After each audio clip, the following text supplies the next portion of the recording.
இயேசு கிறிஸ்துவில் பிரியமான சகோதர சகோதரிகளே, அன்னையின் அன்பு பக்தர்களே, இந்த காலை வேளையிலே பறவைகள் எல்லாம் ஆண்டவரை துதிக்க, நீங்களும் இந்த ஆலயத்துக்கு அலை அலையாக வந்து ஆண்டவரை ஆராதிக்க மகிமை செலுத்த வந்திருக்கின்றீர்கள். உங்கள் அனைவருக்கும் வாழ்த்துக்களும் பாராட்டுக்களும். ஒரு முறை இயேசுவுக்கே புகழ், இயேசுவுக்கே நன்றி, இயேசுவுக்கே நன்றி. மரியே வாழ்க, மரியே வாழ்க. ஒப்புடன் முகமலர்ந்து உபசரித்து உண்மை பேசி உப்பில்லா கூழிட்டாலும் உண்பதே அமிர்தமாகும். முப்பழம் முடுபாலான முகங்கடுத்திடுவராயின் கப்பிய பசினோடு கடும்பசி ஆகும் தானே என்று தமிழ் இலக்கியத்தில் ஒரு செயல் உள்ளது. அதாவது வீட்டுக்கு வரும் விருந்தினரை முகம் கடுத்து, ஐயோ காலங்கத்தாலே வந்துட்டானா அப்படி என்று நினைத்து, சரி வந்து தொலைஞ்சிட்ட வா உள்ளே வந்து உக்காருன்னு சொல்லி அவனுக்கு பெரிய விருந்து மாப்பழா வாழை முக்கணிகளையும் கொடுத்து அவனுக்கு உபசரித்தாலும் அவன் வந்த பசியோடு இன்னும் அதிகமான பசியோடு அவன் வெளியில் செல்வானாம், அறிந்த பின்பும். ஆனால் வீட்டுக்கு வந்த விருந்தாளியை முகம் மலர்ந்து உள்ளத்தில் இருக்கின்ற மகிழ்ச்சி முகத்தில் காட்டி, வாங்க இந்த வெயில் நேரத்தில் வந்திருக்கிறீங்க, அமருங்கள், ஏதாவது குடித்து விட்டு உண்டு விட்டு செல்லலாம் என்று உப்பில்லாத பண்டம் குப்பையில் என்று சொல்வார்கள். அந்த உப்பு இல்லாத கூழை கொடுத்தாலும் அது அமிர்தம் போல இருக்குமாம். இந்த நற்செய்தியில் முதல் பகுதியை நாம் வாசிக்கிறோம். 3 நண்பர்கள் இருக்கிறார்கள். 3 நண்பர்கள். அதில் ஒரு நண்பன் இன்னொரு நண்பனை கேட்கறது மட்டும்தான் நமக்கு தெரிகிறது. ஆனால் 3 நண்பர்கள் இருக்கிறார்கள். முதல் நண்பன் முதலாகவே ஏற்கனவே ஒரு கதவை தட்டுகிறான். உள்ள இருக்கிற நண்பன் பார்த்து என்னப்பா வேணும்னு சொல்லி கேட்குறான், மகிழ்ச்சியோடு கேட்கிறான். இதே போல பயணம் செய்ய வந்திருக்கிறேன், எனக்கு பசியாக இருக்கிறது, ஏதாவது இருந்தால் கொடு என்று கேட்கிறான். அவனுக்கு மனசு இருக்கிறது, மகிழ்ச்சியும் இருக்கிறது, ஆனால் உள்ள சாப்பிட்றதுக்கு ஒன்றும் இல்லை. அதனால இவங்க 2 பேரும் சேர்ந்து 3வது நண்பரை தேடி செல்கிறார்கள். அந்த செயலில் பார்த்ததை போல இவன், ஐயோ தொல்லை கொடுக்காத, என் பிள்ளைகளோடு நான் படுத்திருக்கிறேன், கதவுலாம் சாத்தி ஆயிற்று, திரும்ப திரும்ப கதவு தட்டிக்கிட்டே இருக்காத அப்படி என்று அவர் சொல்கிறார். அவன் தொல்லையின் பொருட்டாவது அவர் எழுந்து தேவையானதை கொடுப்பார். அவருக்கு தேவையானதை கொடுப்பார். இயேசு கிறிஸ்துவில் பிரியமான சகோதர சகோதரிகளே, உங்கள் நண்பர் உங்களுக்கு தேவையானதை தான் கொடுப்பார். ஆனால் நம் ஆண்டவர் நாம் வேண்டுவதையும் நாம் வேண்டுவதற்கு மேலாக, நான் நினைப்பதற்கு மேலாக அரிய பரிய காரியங்களையும் அவர் நமக்கு செய்ய வல்லவர். நமக்கு தேவையானதையும் தேவைக்கு மேலாகவும் கொடுப்பவர் தான் நம் ஆண்டவர்.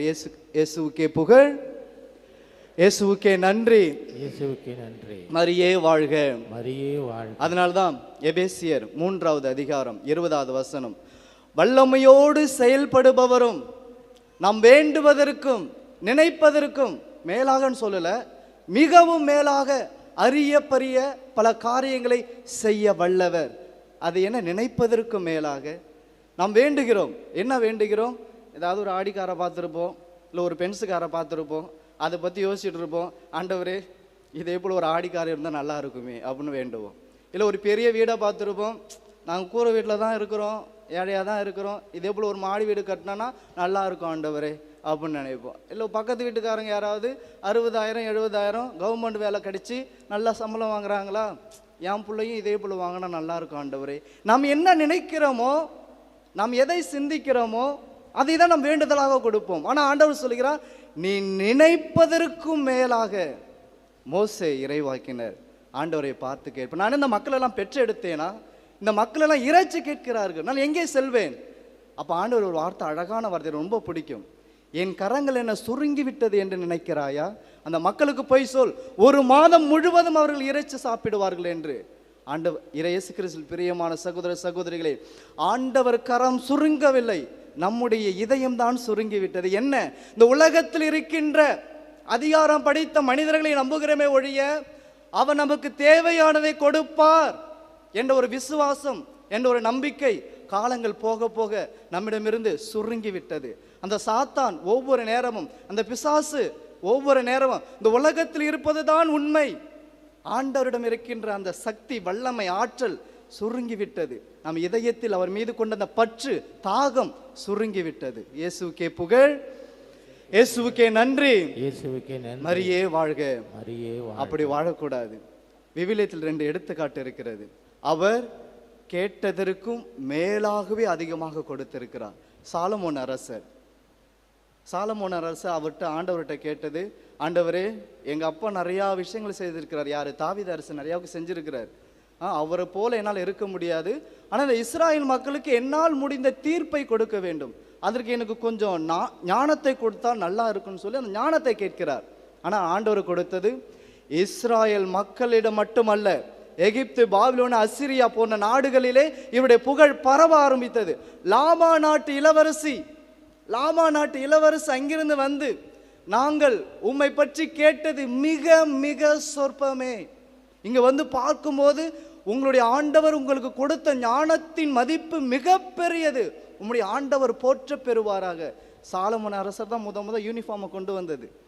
அந்த அரசவையில் வேலை செய்கிறவர்களுக்கு யூனிஃபார்ம் கொண்டு வந்து சாலமோன் அரசர் தான். அதை பார்த்து தான் இப்போ 5 ஸ்டார் ஹோட்டல்லாம் அந்த யூனிஃபார்ம் போடுறாங்க. இந்த ஷிஃப்ட்டு கணக்காக சாலமோன் அரசர் கொண்டு வந்தது தான். பகலில் வேலை செய்ய, இரவு வீட்டுக்கு செல்லலாம், இரவு நேரத்தில் வேலை செய்ய, பகலில் வீட்டிலே இருக்கிறான். இந்த ஷிஃப்ட்டு கணக்காக சாலமோன் அரசர் தான் கொண்டு இதை அனைத்தையும் பார்த்து இந்த லாபா நாட்டு இளவரசி சொன்னது, நாங்கள் கேட்டது மிக மிக சொற்பமே. அன்புக்குரியவர்களே, நாம் வேண்டுவதற்கும் நினைப்பதற்கும் மிகவும் மேலாக பல அரிய காரியங்களை செய்ய வல்லவர் தான் நம் ஆண்டவர். 2வது, புனித பேதுரு என்ன நினச்சிருப்பாரு? முத ஆண்டவர் வந்தப்ப வீட்டுக்கு, இந்த மனுஷனுக்கு ஏதாவது ஒரு 5 மீன் கிடைச்சதுன்னா சமைச்சு போடலாமே அப்படின்னு நினச்சிருப்பார். அதனால் மீன் பிடிக்க போயிருப்பார். அவர் ஃபுல்லாக தேடி பார்க்குற மீன் கிடைக்கல. இவர் கரையிலேருந்து என்னப்பா மீன் ஒன்றும் அகப்படலையா? ஒன்றும் கிடைக்கல ஆண்டவரே. வலது பக்கம் மீனை வலையை போடு, கிடைக்கும். நாங்கள் ஃபுல்லாக அலசி பார்த்துட்டு ஒன்றும் கிடைக்கலன்னா நீங்கள் சொல்கிறீங்க, நான் போடுறேன். அந்த மீன், அந்த வலை கிழியும் அளவுக்கு அவ்வளோ பெரிய மீன் பாட்டை அவன் வாழ்க்கையிலே பார்த்ததில்லை. இயேசுவுக்கே புகழ், இயேசுவுக்கே நன்றி, மரியே வாழ்க. பேதுரு அந்த மீனை விட்டுட்டாரு, அந்த வலையை விட்டுட்டாரு, அந்த கப்பலை விட்டுட்டாரு, அங்கேயே உடையறாரு. ஆண்டவரே, நாம் பாவி, தயவு செய்து என்னை விட்டு போய்விடும். நாம் வேண்டுவதற்கும் நினைப்பதற்கும் மிகவும் மேலாக பல வல்ல காரியங்களை அவர் செய்ய வல்லவர். இயேசுவுக்கே புகழ், இயேசுவுக்கே நன்றி, மரியே வாழ்க. அதனால தான் இன்னைக்கு நற்செய்தியில சொல்கிறார், தட்டுங்கள் உங்களுக்கு திறக்கப்படும், கேளுங்கள் உங்களுக்கு கொடுக்கப்படும், தேடுங்கள் நீங்கள் கண்டடைவீர்கள். நீங்க தட்டி கேட்டு தேடுவதை விட பெரிய காரியங்களை அவர் உங்களுக்கு செய்ய வல்லவராக இருப்பார். நீங்க தேவை, இதுதான் நமக்கு தேவை என்று நினைப்பீர்கள், அதற்கும் மேலான அரிய காரியங்களை அவர் உங்களுக்கு கொடுப்பார். அதுதான் நம்ம ஆண்டவர். கீழே ஒன்று சொல்றார், அழகான ஒரு வசனம். உங்கள் தந்தை, யாராவது உங்க தந்தைகிட்ட வந்து உங்க மகன் கேட்கிறான், மீன் கொடுங்கப்பா அப்படின்னு சொல்லி கேட்டால் பாம்பை யாராவது கொடுப்பாங்களா? அல்லது முட்டை கேட்டால் தேலை யாராவது கொடுப்பார்களா? தீமை விளைந்த அந்த உலகத்தில் வாழ்கின்ற தந்தையாகிய உங்களுக்கே நல்லது செய்யணும் அப்படின்னு எண்ணம் இருக்கும்போது, உங்களை படைத்து உங்களை வளர்த்து உங்களை ஒவ்வொரு நாளும் பாதுகாத்து கொண்டிருக்கிற அந்த விண்ணக தந்தை எந்த அளவுக்கு இரக்கமும் கனிவும் பரிவும் உங்களை குறித்து அக்கறையோடு இருக்கிறார் என்று உங்களுக்கு தெரியாதா என்று ஆண்டவர் கேட்கிறார். அன்புக்குரியவர்களே, இதெல்லாம் இன்னைக்கு நற்செய்தியில் நமக்கு கொடுக்கப்படுகின்ற விளக்கங்கள். ஆனால் நாம் கற்றுக்கொள்ள வேண்டிய பாடம் ஒன்று இருக்கிறது. என்ன அந்த பாடம்? அன்புக்குரியவர்களே, ஆண்டவரிடமிருந்து நாம் பெற்றுக்கொண்ட எல்லா நன்மைகளையும், எல்லா நல்ல காரியங்களையும் குறித்து அவருக்கு நாம் நன்றி செலுத்த வேண்டும். அதுதான் கடைசியில் ஒரு கிளைமேக்ஸ் ஆண்டவர் கொடுத்திருக்கிறார்.